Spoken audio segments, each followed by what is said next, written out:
안녕하십니까. 공인중개사 법령의 한민우입니다. 자, 회차별 기출특강 34회 문제입니다. 이 회차별 기출 문제는요, 여러분들이 반드시 테스트를 해보고 그 다음에 해설을 듣고 이론이 내가 어디 부족한가 이런 부분을 정리하시고 기출 문제를 자주 봄으로써요, 이제 이론을 여러분들이 다시 한번 기억을 상기하고요, 문제가 어떻게 나오는가 이런 유형들을 파악하고요.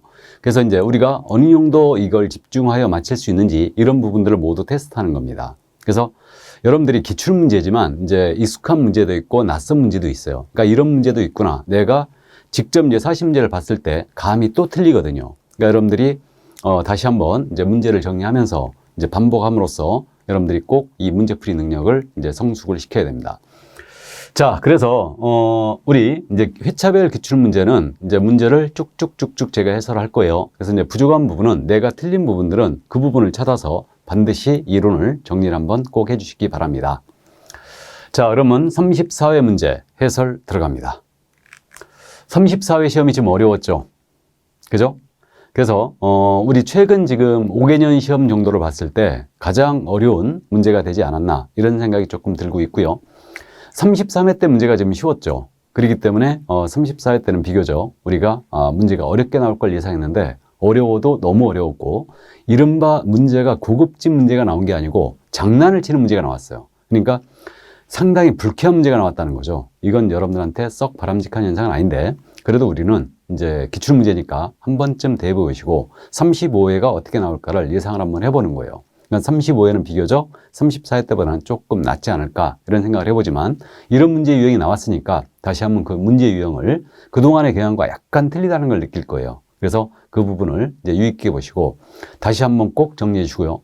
이른바 이제 킬러 문제가 나왔는데, 킬러 문제는 여러분들이 반드시 다시 볼 필요는 없어요. 킬러 문제는 어차피 틀려라고 작정하고 내는 거예요. 그러니까 이런 것까지 하면 너무 스트레스 받으니까 킬러 문제는 그렇구나 하고 그냥 가볍게 넘겨버리고, 정작 우리가 알아야 될 것들, 자주 다루는 부분, 이런 부분들은 철저히 이제 이론과 문제를 숙지를 해 주시기 바랍니다. 자, 그럼 1번 문제예요. 공인중개사 법령상 금지된 행위를 모두 고른 것은? 자, 이거는 금지 행위를 묻는 게 아니에요. 그러니까 이제 작년 문제가 이런 식으로 각도를 약간 달리 했죠.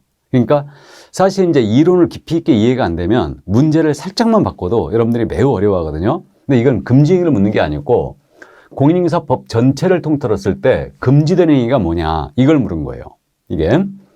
자, 그럼 보겠습니다. 금지되는 행위 그랬습니다. 그럼 법인인개업공사가 중개업과 함께 주택의 분양대행업을 겸업하는 행위. 그럼 주택의 분양대행은 겸업을 할 수 있죠. 그러니까 대행자는 주상을 할 수 있다. 그래서 금지되는 행위가 아닙니다. 자, 다음 니은이요. 다른 사람의 중개사무소 등록증을 양수하여 사용하는 행위. 이건 당연히 금지 행위. 이건 금지 행위가 아니죠. 그러니까 X를 쳐야 됩니다. 그죠? X 쳐야 되고, 다음에 이거는 양수와 1을 사용하는 애는 금지 행위가 맞죠. 그래서 이거는 양수하에 사용했다. 그럼 1-1로 처벌합니다. 다음에 공인중개사로 하여금 그의 공인사역증을 다른 사람에게 대여하도록 알선했다. 이거 신설한 내용이죠. 그러니까 작년에 신설한 내용 중에 유일하게 출제한 게 이거예요.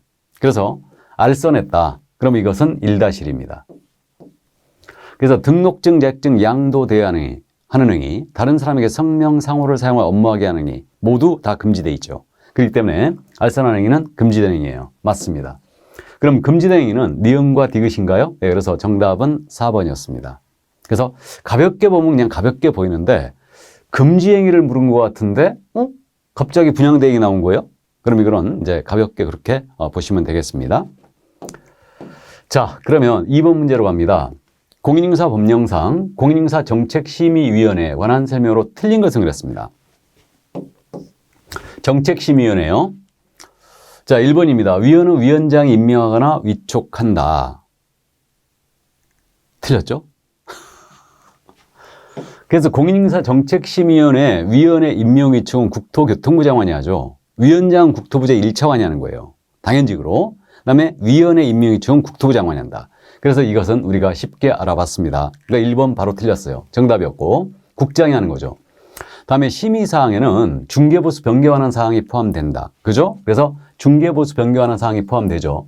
그럼 심의사항은요, 시험 등 자격 취득에 대한 사항, 요 사항을 심의했을 때는 분명히 시도지사는 이에 따라야 한다고 그랬죠. 그래서 시도지사는 이거 판로를 해주라고 그랬습니다. 다음에 중개보수 변경이라든가 또는 중개업의 육성, 그 다음에 이제 손해배상 책임의 보장에 관한 사항이죠. 보증입니다.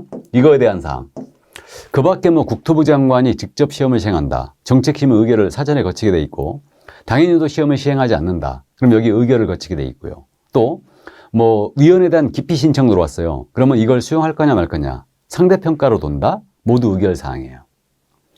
자, 그래서 2번 질문 맞고요. 3번입니다. 위원회에서 심의한 사항 중 자격 취득에 대한 사항은 시도지사에 이에 따라야 된다고 되어 있죠. 맞고요. 4번입니다. 위원장 1명을 포함하여 7명 이상 11명 이내 위원을 구성한다. 그래서 우리가 18로 기억했어요. 그러니까 위원장은 당연히 포함 숫자고요. 18. 맞습니다. 임기는 몇 년? 2년이에요. 보궐위원은 전임자의 자녀기간으로 가겠죠. 일단. 자, 5번 갑니다. 위원이 속한 법인이 해당 안건의 당사자의 대리인이었던 경우 그 위원은 심의 의결에서 제척된다. 그죠? 관련자다. 그럼 이때는 이제 대리인이었다, 감정을 했다, 용역을 수행했다, 당사자가 법인인데 그 법인의 임원으로 있다, 위원이. 그러면 이때는 전부 다 제척됩니다. 맞죠? 그래서 정답은 1번이었습니다. 그럼 위원장이 직무를 수행할 수 없어요. 그럼 위원장이 지명한 위원이죠. 이자가 그 직무를 대행하게 돼 있습니다. 자, 그러면 3번 문제로 갑니다. 공인인사 법령상 용어에 관한 설명으로 옳은 것은 그랬습니다. 용어의 정의, 매회 출제하는 부분이죠. 중개대상물을 거래 당사 간에 교환하는 행위는 중개에 해당한다. 장난을 쳤어요. 교환하는 행위를 알선하는 것이 바로 중개죠. 이게 빠졌잖아요. 그러니까 교환하는 행위 자체는 거래 계약을 얘기하죠. 이거는 중개가 아니에요. 그래서 틀렸습니다. 장난쳤어 이거. 그러니까 알선을 쏙 빼버린 거죠. 그러니까 이런 식으로 지문을 장난쳤기 때문에 상당히 문제들이 여기 익숙치 않은 분들은 어려웠을 걸로 생각이 됩니다. 자, 그래서 1번 지문 틀렸습니다. 2번 지문이에요. 다른 사람에 의뢰하여 중개를 하는 경우는 그에 대한 보수를 받지 않더라도 중개업에 해당한다. 이건 알아봤습니다. 중개업은 다른 사람에 의뢰 일정 보수를 받고 중개를 업으로 행하는 거죠. 그러니까 중개업에 해당한다 틀렸어요. 보수를 받지 않았다면.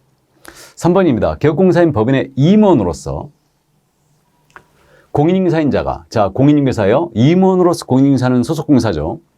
중개 업무를 수행하는 경우는 개업공사에 해당한다. 아니죠. 소속 공인인계사에 해당하죠. 그래서 틀렸고, 그래서 임원으로서 공인인사인자는 소속공사입니다. 이자는 단순 업무만 보조해도 소속공사예요. 그럼 4번입니다. 공인인계사가 공인인계사예요. 개업공사에 소속되어 고용됐죠, 지금. 개업공사의 중개 업무와 관련된 단순 업무를 보조하는 경우는 중개보조원에 해당한다. 틀렸죠? 소속공사에 해당합니다. 이건 제가 즐겨 쓰는 지문 중에 하나죠. 자, 그럼 5번입니다. 공인인계사액을 취득한 자는 중개사무소의 개설 등록 여부와 관계없이 공인인계사에 해당한다. 그죠? 자격을 취득했어요. 이자는 공인인계사죠. 그러니까 등록과 관계없어요. 등록 여부에 관계없이 이자는 자격을 취득했다. 그러면 공인인계사가 맞습니다. 그죠? 개설 등록을 하면 개공이 되는 거예요. 그래서 5번도 맞네요. 자, 그래서 정답은 5번이 됐죠? 예, 그래서 3번 용어의 정의 5번이 정답이었고요. 자, 공인인사 법령상 중개사무소의 설치에 관한 설명으로 틀린 것은 그랬습니다. 1번 개업공사는 그 등록관청의 관할격 안에 한 개의 중개사무소만을 둘 수 있다. 개공은 등록관청 내에는 한 개의 사무소만 둘 수 있죠. 이건 법인도 예의가 없습니다. 그래서 이 법인의 경우는 분사무소도요. 등록관청을 외에 둘 수 있잖아요. 그렇기 때문에 맞습니다. 2번 지문. 개업공사는 이동이 용이한 임시중개시설물을 설치해서는 아예 된다. 임시중개시설물 설치는 금지됐죠. 이걸 설치하게 되면 임의적 등록 취소에 1-1로 처벌하죠. 자, 3번입니다. 주된 사무소의 소재지가 속한 군에는 분사무소 설치할 수 없다. 그죠? 주된 사무소가 있는 군입니다. 여기는 분사무소를 둘 수 없어요. 맞습니다. 생각보다 잘 내죠. 4번입니다. 법인이 아닌 개업공사가, 자, 법인이 아닌 개업공사는 개인인 개공이죠. 그 관할격 외의 지역에 분사무소 설치하기 위해서는 등록관청에 신고해야 된다. 그럼 개인인 개공은 분사무소를 아예 설치할 수가 없어요. 착시를 유도했습니다. 그래서 4번 질문 틀렸어요. 아예 분사함수를 개인인 경우는 둘 수 없다. 그래서 4번 정답 됐고요. 5번입니다. 분사함 설치 신고받은 등록과청은 그 신고 내용이 적합한 경우는 신고 확인서를 교부해 줘야 되죠? 예, 맞습니다. 자, 그래서 분사함수 정답 이제 4번이었고요. 이제 사무소 기본에 대한 내용과 분사함수를 엮어서 같이 물어봤죠. 그러니까 주된 사무소는 둘 수 없다. 책임자는 공유서야 되죠. 다만 특수법인의 분사함수 책임자는 공유사가 아니어도 된다. 보증을 2억 이상 설정해야 돼요. 그죠? 2억 이상 추가 설정한다. 이게 그래서 그 점을 또 주의해 주고요. 자, 그러면 정답은 4번이었습니다. 그럼 이제 5번 문제 가죠. 공인인증서 법령상 법인의 중개사무소 개설노객 기준으로 틀린 것은 그랬습니다. 등록 기준이었어요. 역시 거의 매회 내고 있죠. 대표자는 공인인증사일 것. 그죠? 대표자를 포함한 임원 또는 사원입니다. 사원은 합자 한 명 회사의 무한책임 사원을 말함. 친절하게 이제 해줬고요. 3분의 1 이상은 공인인증사일 것. 그래서 우리는 3명 중에 1명은 공인인증사야 되죠. 임원 사원 중에 3명 중에 1명은. 이때 주의할 점은 대표자를 포함한다 제외다? 제외죠. 주의해야 됩니다. 대표자를 빼고 제외하고 임원 사원의 3분의 1 이상은 공인인증사야 되죠. 예, 3명 중에 1명. 자, 그래서 2번 질문 틀렸습니다. 정답이 됐고요. 3번입니다. 상법상 회사인 경우 자본금은 5천만 원 이상이 된다. 그죠? 상법상 회사이거나 또는 협동조합 기본법 따른 협동조합이면 되죠. 단 사회적동조합은 절대 안 된다는 거. 그리고 자본금은 무조건 5천만 원 이상이 됩니다. 그럼 맞고요. 4번입니다. 대표자 임원 또는 사원, 합자 한 명회사의 무한책임사를 말한다. 임원 또는 사원 전원이 실무교육을 받았을 것. 그죠? 등록 신청 전 1년에 실시하는 실무교육을 전원이 받아줘야 돼요. 자, 그럼 맞고요. 5번입니다. 분사함 설치하는 경우 그 분사함소의 책임자가 실무교육을 받았을 것. 그죠? 책임자는 실무교육 대상이죠. 예, 맞습니다. 자, 그러면 5번은 2번이 정답이 되겠습니다. 그러면 여기서 있잖아요. 그 대표자는 공인인증사야 되고요. 그다음 법정 업무만을 영위할 목적으로 설립이 돼야 되죠. 그리고 자본금은 무조건 5천만 원 이상이 되고요. 상법상 회사이거나 협동조합일 것. 단, 사회적동조합 제외. 임원 사원 전체가 실무교육 받아야 되고 건축물 대장이적인 건물에서 중개사무소 확보를 해 놓으셔야 됩니다. 법인의 등록 기준, 특히 이제 주의해야 될 부분을 꼭 집어서 물어봤습니다. 자, 그럼 정답 2번이었고요. 그럼 이제 6번 문제로 갑니다. 공인인증서 법령상 중개대상물에 해당하는 것을 모두 고른 것은 중개대상물은 지금 10년 시험을 보는 동안 한 번도 빼먹은 적이 없죠. 여기 지금 총 10회라는 것은 10년 동안 몇 번을 출제했느냐 이걸 표시한 거예요 지금. 그러면 해당하는 것입니다. 근저당이 설정되는 피담보 채권입니다. 우리가 있잖아요. 이게 금전 채권 그러면 당연히 중개대상물이 아니라는 걸 알아요. 피담보 채권이라 표현한 거예요. 그럼 근저당권은 중개대상 권리가 맞거든요. 근데 근저당이 설정되어 있는 피담보 채권 그랬으니까 이건 금전 채권을 얘기합니다. 그러니까 당연히 안 되는 거죠. 다음 니은 아직 완성되기 전이지만 동호수가 특정되어 분양계약이 체결된 아파트입니다. 그러면 이게 분양권이죠 바로. 완성되기 전이니까. 그럼 분양계약이 체결됐어요. 동호수가 지정됐다. 당연히 중개상물이 맞죠. 다음에 임목연한 법률에 따른 임목은 당연히 등기한 소유집단으로서 대상이고요. 점포이체에 따른 영업사 입증 무형의 재산적 가치 아주 잘 내는 거죠. 이건 대상이 되지 않습니다. 그래서 지금 해당하는 것 그랬으니까 니은과 디귿 정답 2번이었습니다. 그래서 박스형은 답치기 전에 반드시 확인하고 치는 거고요. 그럼 여기서 대토권 된다 안 된다? 대토권도 안 되는 거죠. 권리금도 당연히 되지 않습니다. 세차장 구조물도 되지 않죠? 이렇게 되고요. 그 다음 이제 입주권의 경우는 당첨이 되면 입주 예정자로 선정될 수 있는 지위에 불과한 거 이건 되지 않습니다. 그러나 이제 구체화된 입주권은 될 수 있다고 그랬죠. 그 정도 이해만 해두시고요. 요즘 판례로 엮어가기 때문에 크게 어려운 점이 없고 이 권리금에 대한 부분도 아주 잘 내고 있는 겁니다. 자, 그래서 정답은 2번이었고요. 자, 그러면 7번 문제를 보겠습니다. 공인인증서 법령상 개업공사의 고용인에 관한 설명으로 옳은 것은 그랬습니다. 고용인이에요. 역시 이거는 거의 매회 출제를 하는 부분입니다. 1번 중개보조원의 업무상행위는 그럼 키워드는 업무상행위입니다. 그를 고용한 개공행위로 본다라고 나와야 되죠. 보지 아니한다. 틀렸고. 그래서 보조원의 업무상의를 개공인에 간주했기 때문에 보조원의 업무상의로 개공은 직접 등록 취소나 업무정지를 먹을 수 있고 손해배상 책임, 무과실 연대 책임을 지게 되고요. 양벌 규정에 따라서 벌금형도 받을 수 있다. 다만 양벌 규정이나 벌금은 상당한 주의와 감독을 게을리하지 아니한 때는 그러하지 아니하다. 자, 1번 틀렸고요. 2번입니다. 소공사를 고용하는 경우에 고용하려는 기업공사는 고용 전에 미리 등록관청에 신고해야 된다.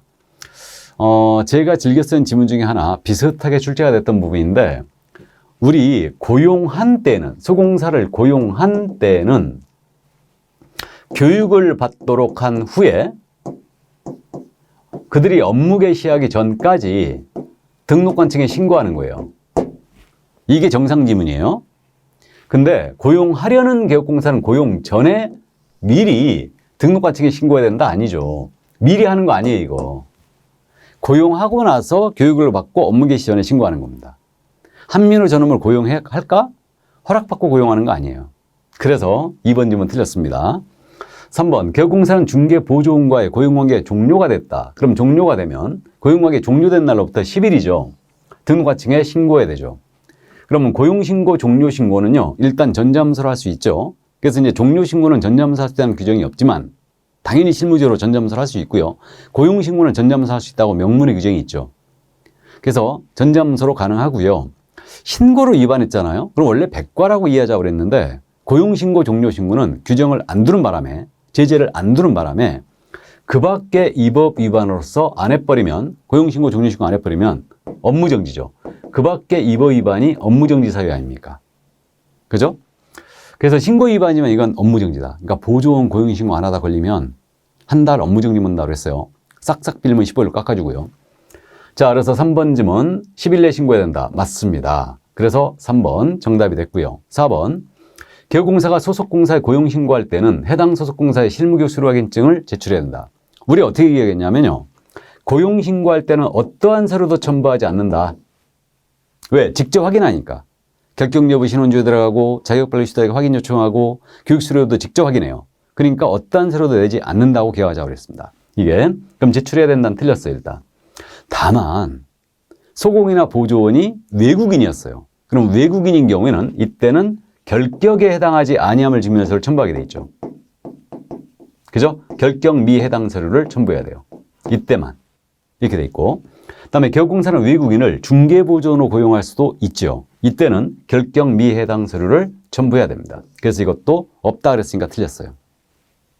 정답은 3번이었는데 지금 중개보조원에 대해서는 개정이 돼 있죠. 그래서 이제 중개보조원 수제한 개공과 송월 합한 수의 5배를 초과할 수 없고요. 이때 보조원에 대한 제한만 있습니다. 이걸 위반하면 필취의 1-라는 걸 꼭 기억해 주시고요. 그다음 보조원 사실을 고지하게 돼 있어요. 그러니까 고지하지 않으면 이때는 500만 원의 과태료인데 개공도 500만 원의 과태료예요. 다만 개공은 상당한 주의와 감독을 게을리하지 아니한 때는 그러하지 아니하다.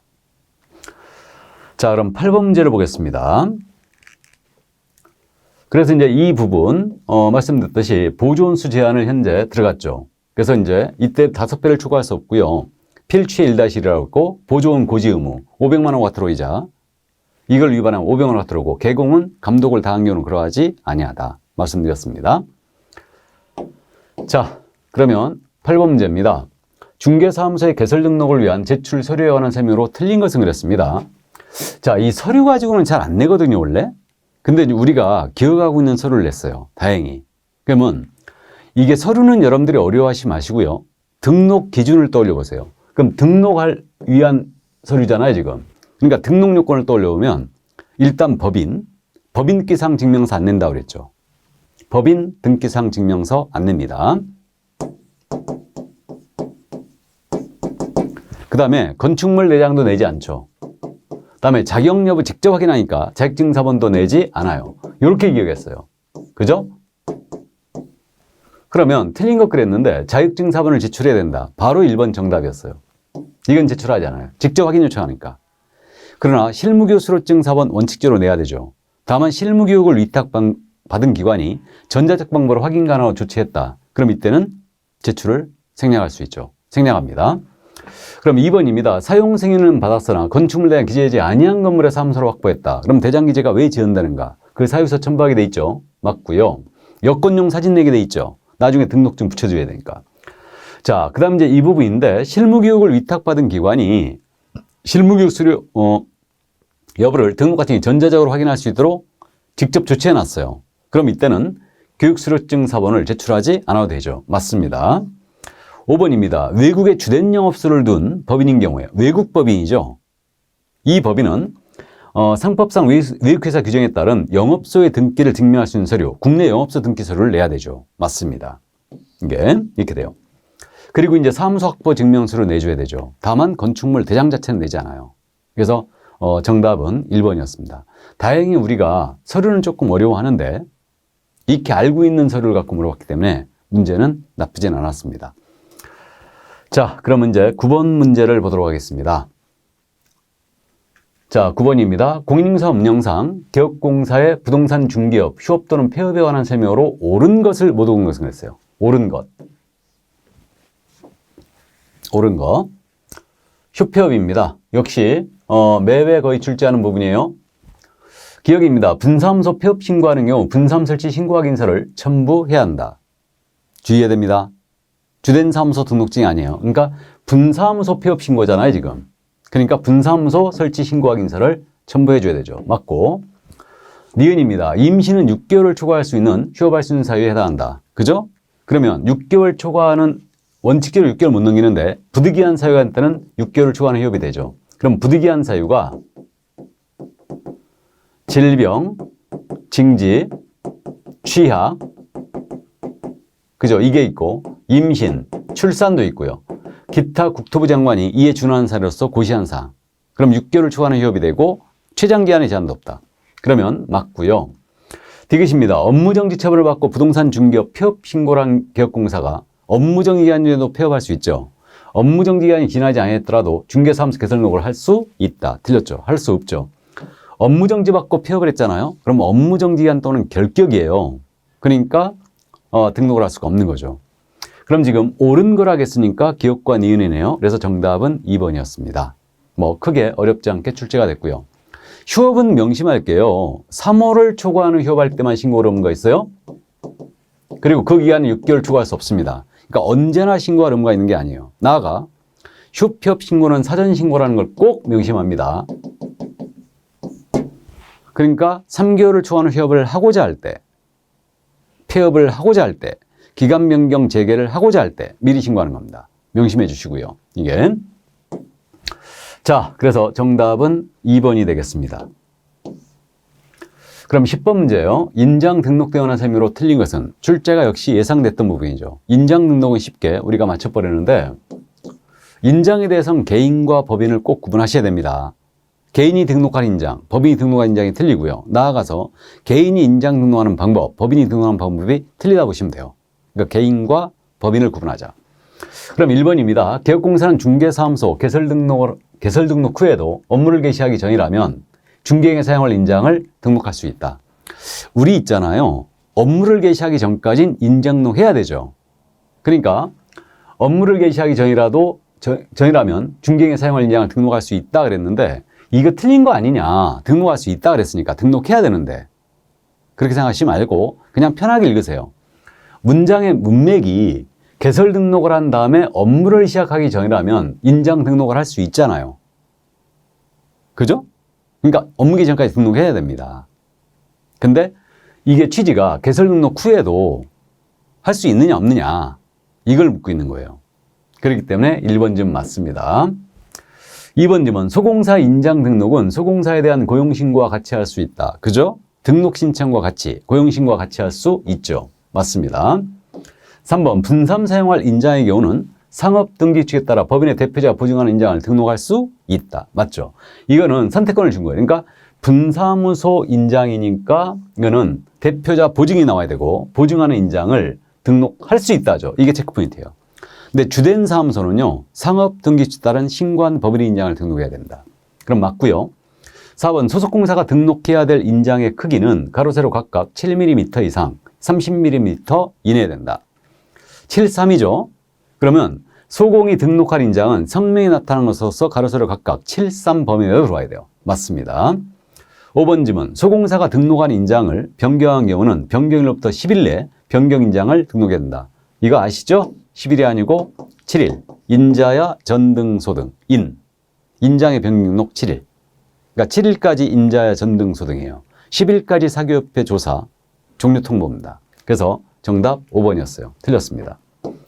그럼 여기서 빠진 내용은 법인인개업공사 인장 등록은 상업등기규칙에 따른 인감증명서 제출로 가름한다 그랬죠. 그리고 개인이 인장을 등록하는 방법은 일단 신고서에 들어가면 원칙으로 하고 신고서 들어갈 때 등록증 원본 첨부하게 돼 있어요. 근데 전자문서를 할 수 있다고 돼 있습니다. 인장 등록도 전자문서를 할 수 있다. 됐죠? 이 정도. 자, 그러면 이제 11번 문제로 갑니다. 공인인증서 업령상 개업공사의 중개사무소 이전 신고 등에 관한 설명으로 틀린 것은 그랬어요. 1번입니다. 개업공사가 중개사무소를 등록관청 관할지역 외의 지역으로 이전한 경우는 등록관청 관할지역 외입니다. 외의 지역으로 이전한 경우는 이전 후 중개사무소 관할 시군 구청장에게 신고해야 되죠. 맞습니다. 분사무소 이전은 주된 사무소 등록관청에 신고하는 거고요. 2번 개업공사가 등록관청에 중개사무소 이전 사실을 신고한 경우에는 지첩시 사무소의 간판을 철거해야 된다. 그죠? 이전 사실을 신고하게 되면 지첩 철거한다. 지첩시입니다. 그럼 이전 신고뿐만 아니고 중개업을 폐업을 한 경우라든가 개설 등록을 취소당했다. 이때도 철거해줘야 돼요. 다만 휴업이나 업무정지 기한 중에는 철거 의무가 없죠. 안 하면 행정대집행법에 의한 대집행 들어갈 수 있습니다. 자, 3번입니다. 분사무소 이전 신고하려는 경우는 주된 사무소 소재지 관할 등록관청에 중개사무소 이전 신고서를 제출해야 된다. 맞죠? 그래서 분사무소 이전 신고는 주된 사무소 소재지 시군구청장에 들어갑니다. 주된 사무소 등록관청에 들어가요. 이때 신고서에다가 신고 확인서와 등록증이 아니라는 얘기죠. 신고 확인서와 분사무소 확보 증명서류 첨부해야 들어갑니다. 사무소 확보 증명서류. 이게 자, 그러면 맞고요. 4번 갑니다. 업무정지 기간 중에 있는 개업공사는 중개사무소 이전 신고를 하는 방법으로 다른 개업공사와 중개사무소를 공동으로 사용할 수 없죠. 맞습니다. 업무정지 기간 중에는 중개사무소 공동사용 불가다. 그렇게 이해하시면 되겠네요. 그러니까 이전 신고하는 방법으로 공동 사용할 수 없습니다. 맞고 5번입니다. 공인인증사인 개업공사가 중개사무소 이전 신고서를 제출할 때 중개사무소 등록증을 첨부해야 되죠. 그럼 이전 신고할 때는 지금 공인인증사인 개국이니까 등사를 첨부해야 되죠. 등록증 원본 첨부해야 되고 사무소 확보 증명서를 첨부해야 돼요. 다만 이제 관할구역 내로 이전했다. 재교부함이 원칙인데 관할구역 내로 이전한 경우는 변경 기재 교부할 수 있다고 그랬어요. 그다음에 관할구역 외로 옮긴 경우에는 이때는 송부가 있죠. 서류 송부가. 이때 송부할 서류는 관할구역 외로 옮긴 경우에는 등등행을 송부합니다.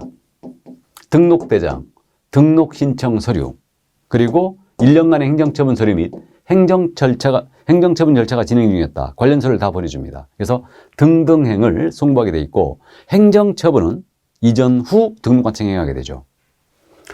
자, 그래서 정답 몇 번? 예, 5번이었습니다. 자, 그러면 12번 문제로 갑니다. 공인인증서업령상 중개의뢰인 갑과 개업공사 을의 중개기한한 설명으로 옳은 것은 그랬습니다. 지금 개공이 을입니다. 중개계약조에 대해서는 항상 개공이 을이에요. 자, 1번입니다. 갑의 요청에 따라 을이 일반 중개계약서를 작성한 경우, 일반 중개계약서예요. 그 계약서를 3년간 보존한다. 일반 중개계약서는 보존 의무가 없죠. 됐다는 거 알아봤고. 2번, 일반 중개계약의 표준이 되는 서식이 정해져 있다. 맞죠? 정해져 있어요. 근데 이 서식을 사용할 의무라든가 보관할 의무는 존재하지 않습니다. 그죠?